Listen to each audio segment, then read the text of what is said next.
Final game review of Call of Duty Finest Hour. Returning to Call of Duty this time around put me in a rather conflicted mood with Call of Duty Finest Hour. One of the few games created by Spark Unlimited, and I reveal the developer first for reasons I'll reveal later. This being yet another side story to the main game's plot from Call of Duty Classic, this time following the actions of Private Sokolov, the sniper Pavlovna, the tank division Major Badanov, British solo man Carlisle, and finally the Lieutenant Chuck Walker and leader of the 761st Tank Division Sam Rivers. And if you notice something different in this game than its predecessors, then you are right on the money. Yes, Call of Duty Finest Hour actually has characters this time, with goals, backstories, and reasons to be fighting in World War II, which is definitely a good shift from the faceless twits piloted around in Classic and United Offensive. Call of Duty Finest Hour does something that hasn't been in the last two games, and that would be an actual concrete story that is told through the characters. My personal favorite of which was Tanya Pavlovna, and the reason beyond having the best characterization, but playing as her I quickly realized I was playing a damn good copycat of Sniper Wolf from Metal Gear Solid, who is a boss I absolutely love to death, and since the game focuses more on Tanya's backstory rather than Metal Gear's focus on her death sequence, it's definitely a good fleshing out of both characters, since she is given agency by her own actions and allows the player to use her strengths to further their personal objectives, providing a real player-to-character connection here. Besides the others being lesser to Pavlovna for reasons here and there, all the player characters being given purpose, motivation, and a reason definitely makes each one a solid and unique character in their regards. And since the game follows on from United Offensive's mission layout with added characterization, it ends up giving a lot of weight to the actions of the player that the player characters have to rely on them in such a harsh environment, making it seem like two minds had come together in order to hazard out quick thinking and being able to adapt on a dime. Call of Duty Finest Hour definitely deserves its subtitle because the three campaigns that the American, British, and Soviet soldiers fight in this game is taking Stalingrad once again for the Soviets first off, since that was the height of the Soviet campaign. The British are aiding in the fights from North Africa and for the incredibly short time that they are involved. And finally, the American campaign is focused on taking small German cities in order to break a heavy defensive line for the final push into Berlin that the Allies need in order to end this war. And each mission seems to reflect these situations being the heights of their respective campaigns by adding the infinite respawn trope in abundance, and the harsh opposition that they push in a lot of different areas gives the realization that the entire game is a series of do-or-die moments. Heavy, serious, realistic, Spark Unlimited really pulled a lot of stops in order to add this great story to the Call of Duty franchise. But unfortunately, we come to the backhanded part of the compliment with the other side of the coin in COD Finest Hour. The gameplay is a load of turds, almost to the point of being the turd singularity that Steam's indie developers seem to be able to just reach by the force of their sheer stupidity. Spark's gameplay failures extend farther than Infinity Ward's first attempt at just having bad vehicle sections, or difficult enemy AI combined with the pure retardation of the ally AI. Finest Hour is outright missing large pieces of programming, with its lowest point looking like a shitty copy of the franchise filtered through dumbass Steam developer logic. And this is on a console game created 11 years ago, where you can't just patch shit when it doesn't work.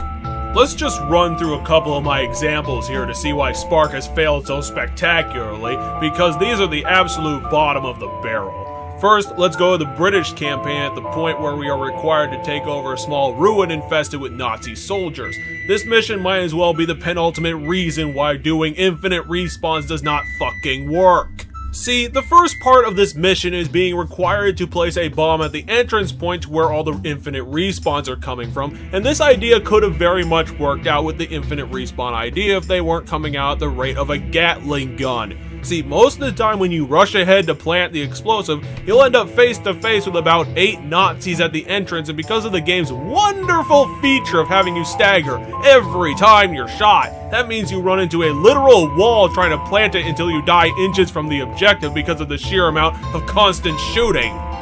Yeah, this game doesn't have flickering when you get shot, so it's not uncommon that sometimes you find yourself losing half of your health bar to one single enemy simply because they were able to shoot you 8 times, and without flickering you can't fight back. So yeah, definitely a stellar idea with only fun outcomes ahead. Another great example has to be from the first part of the American chapter, in which Lieutenant Walker and his crew have to escort 3 tanks through Aachen in order to take out valuable German architecture because they were built too well by centuries-old Germans. First problem is that one of the game's greatest strengths comes from its ability to have a great aesthetic feel of darkness, oppression, and legitimate fear, which is best showcased in the Soviet sewer section, which has such low visibility that during some firefights, you literally can't see the enemies unless you follow their muzzle flares, and this could have easily been a terrible design decision if it hadn't been coupled with the fact that you have to complement your sniper skills with the machine gun and rifle held by your 2 other allies, and more importantly, the discordant violins playing through all of it makes the randomly appearing Nazis in the dark and the grueling length of the mission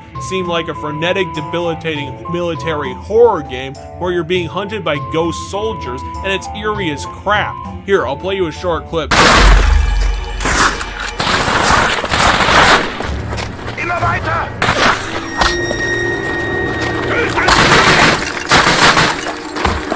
However, in this case, it just proves to be a horrible nuisance and a bastardizing mission where you have to protect the tank at the back from enemies you can't see in the darkness. Also, there's the amazing fun to be had with one of Finest Hour's missing programming slices, which cause enemy soldiers to literally blink into existence when you pass invisible checkpoints to get easy shots on you as they appear from the fucking ether.